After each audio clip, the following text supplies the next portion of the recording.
Joël, bonjour. Enchanté. Alors, j'ai pas besoin de me présenter. Joël, nous nous connaissons. Joël, d'ailleurs, vous étiez en chat vidéo vendredi soir. Chat vidéo sur Facebook. Nous sommes encore sur Facebook, sur la page Université de la Terre, mais également sur le site ecoloinfo.com. Et ils sont très très nombreux derrière leur écran à suivre sur ecoloinfo.com et sur le site du Crédit Coopératif. Vous êtes également live tweeté, évidemment, comme de bien entendu, puisque maintenant tout se live tweet. Et alors, parlons tout de suite. Vous allez rentrer dans une conférence, comment construire un nouveau futur. C'est un vaste sujet, un vaste programme. Qu'est-ce que vous avez l'intention de dire juste avant cette intervention? D'abord, une des priorités pour construire le futur, c'est avec les jeunes. Ça me paraît complètement évident. Alors, c'est pas du jeunisme, c'est le fait que les 12, 20 ans, 25 ans, ce qu'on appelle aussi souvent la génération Y, la NetGen, les Digital Natives en anglais, sont un peu dans une sorte de ghetto, je garde le mot fort, dans une sorte de purgatoire. Commencez d'abord par apprendre, commencez d'abord par avoir les diplômes, on verra après ce que vous pourrez faire pour la société.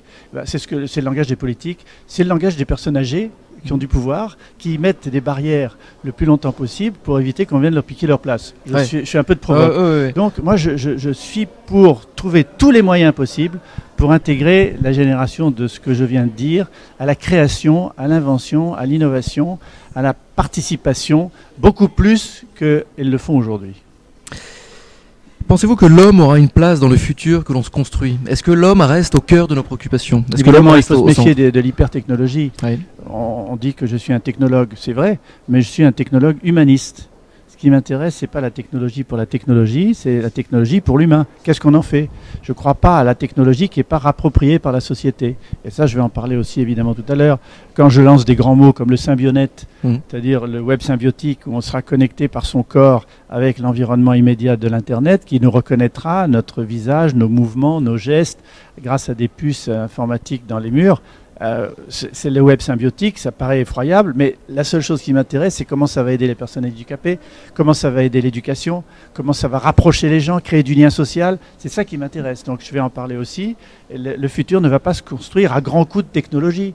Le futur ne se construira que par la créativité humaine, assistée éventuellement par les technologies. La technologie n'est qu'un moyen finalement pour atteindre des objectifs exactement, humains, terriblement. Exactement. Alors je pose une question, une petite question rituelle à tous les intervenants qui passent. Qu'est-ce qui fait que vous gardez votre pêche, votre attitude positive et votre enthousiasme? Comment ne pas baisser les bras? Et finalement, vous avez dû affronter des moulins, des murs. Comment faire pour continuer toujours à aller de l'avant? Positiver, selon l'horrible mot de très mauvais français. Moi, je pense que le plus important, c'est l'opiniâtreté dans la suite de ces idées par rapport aux autres. C'est-à-dire, moi, j'essaye de ne pas suivre mes idées à moi, mais j'essaye de suivre des idées en relation avec le retour que j'ai des gens autour de moi. Et c'est cette coopération qui n'est pas toujours visible, qui me paraît fondamentale pour garder le cap, garder la ligne. Deuxièmement, je dirais que ce qui me fait continuer à avoir le courage et en même temps la motivation et une certaine forme d'enthousiasme malgré toutes les difficultés que vous venez de nommer, c'est le fait que je suis un créateur mais aussi un prof. Et pour moi, j'essaye de transmettre. Et la clé peut-être de cette motivation, c'est de donner plutôt que de garder tout pour soi. Donc voilà. Motivation, donner, écouter les autres, se construire par rapport à la pensée des autres, ça donne du punch et de la motivation. Et puis il y a la santé aussi, et l'exercice, la forme physique. Oui, c'est que il la faut aussi celle-là. Voilà, c'est quand même important pour garder son enthousiasme, sa pêche et son sourire. Parce que ça, c'est quelque chose qui ressort finalement dans toutes les interventions qu'on a pu suivre et les dialogues que nous avons pu avoir. C'est que pour garder vraiment son enthousiasme, oui, il faut continuer à dialoguer, il faut continuer il faut être opiniâtre, à sourire, écouter et donner. Être en fait empathique. Alors ça finalement, ça veut dire que vous venez de répondre à ma deuxième question rituelle qui est si vous alliez sur une île déserte, quel verbe emmèneriez-vous avec vous pour bâtir une nouvelle société? Être généreux, donner, créer. Être généreux, donner et créer. Alors, nous prenons des questions, vous êtes nombreux à poser des questions derrière votre écran, Écolo Info, Crédit Coopératif, Facebook, Twitter également. Monsieur de René, la construction d'un nouveau futur passera-t-elle forcément par l'innovation technologique selon vous? L'innovation sociale aussi. L'innovation technologique, c'est une chose, mais si cette innovation technologique n'est pas mise au bénéfice de l'humain, de la création, comme je dis, du lien social, comme l'avancement des connaissances, puisque, vous le savez, nous allons des sociétés matérielles qui étaient fondées sur l'accumulation de biens matériels vers des sociétés de la connaissance qui sont fondées sur l'échange permanent de connaissances, de savoir-faire et d'informations.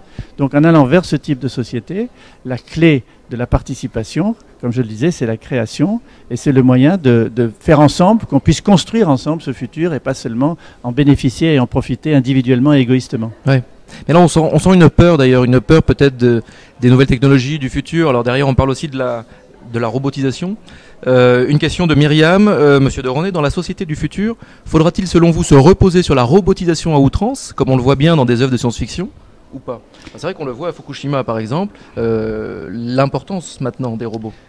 Tout ce qui est à outrance ne correspond pas aux tendances évolutives d'aujourd'hui.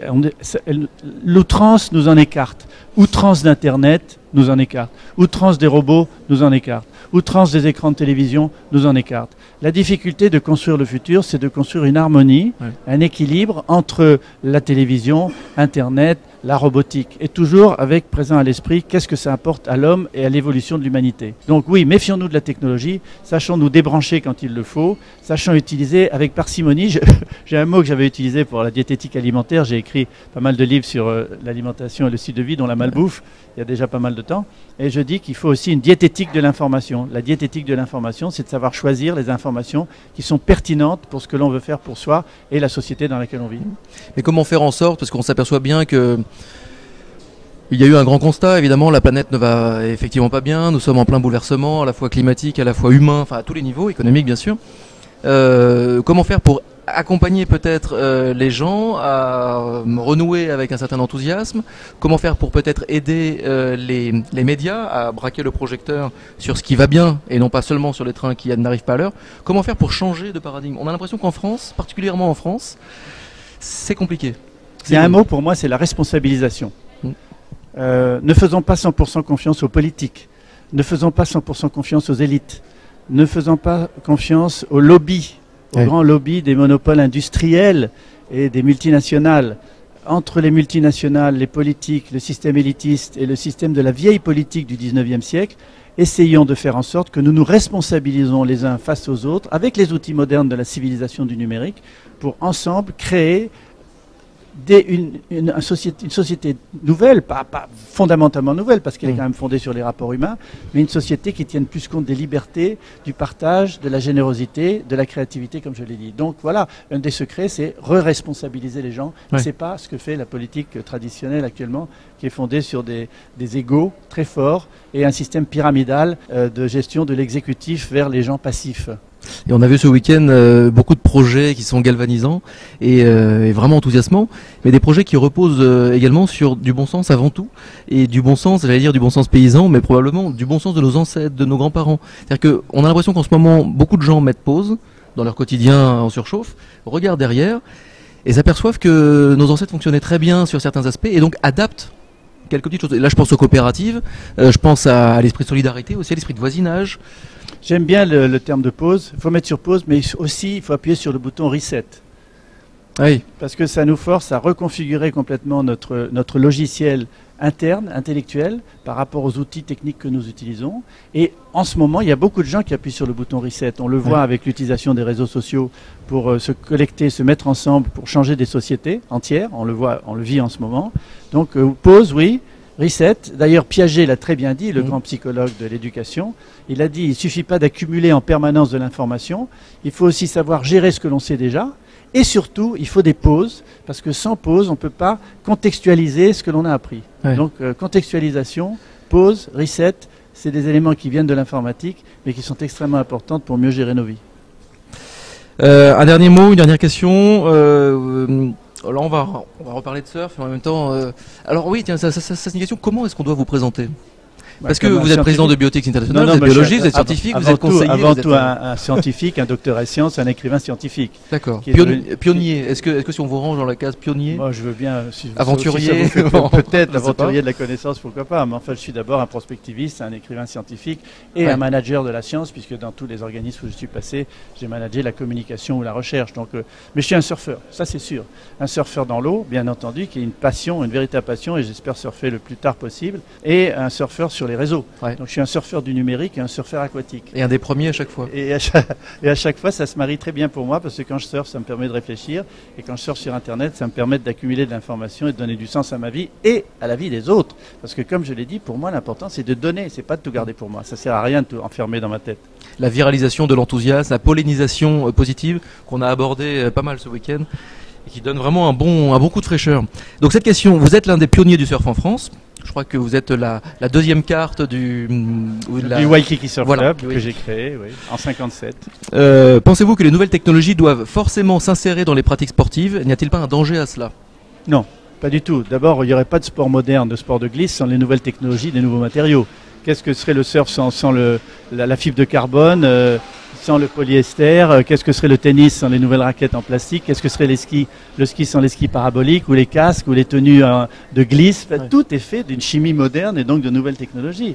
Et même quand on voit une compétition de ski, puisque j'ai parlé du ski, sans les technologies de la communication instantanée, on ne pourrait pas voir ce qui se passe, mesurer la vitesse des gens avec la vitesse qui se déroule sur l'écran, combien il est par rapport au gars qui le précédait. Donc effectivement, les nouvelles technologies ont fait irruption tant pour les matériaux que pour la mesure du sport, sans lesquels il n'y a plus le sport moderne. Ouais. Bravo. Le surfeur ne doit pas avoir peur des nanotechnologies, par exemple. On peut exemple. faire du trekking et grimper les montagnes avec un sac à dos et des bonnes chaussures.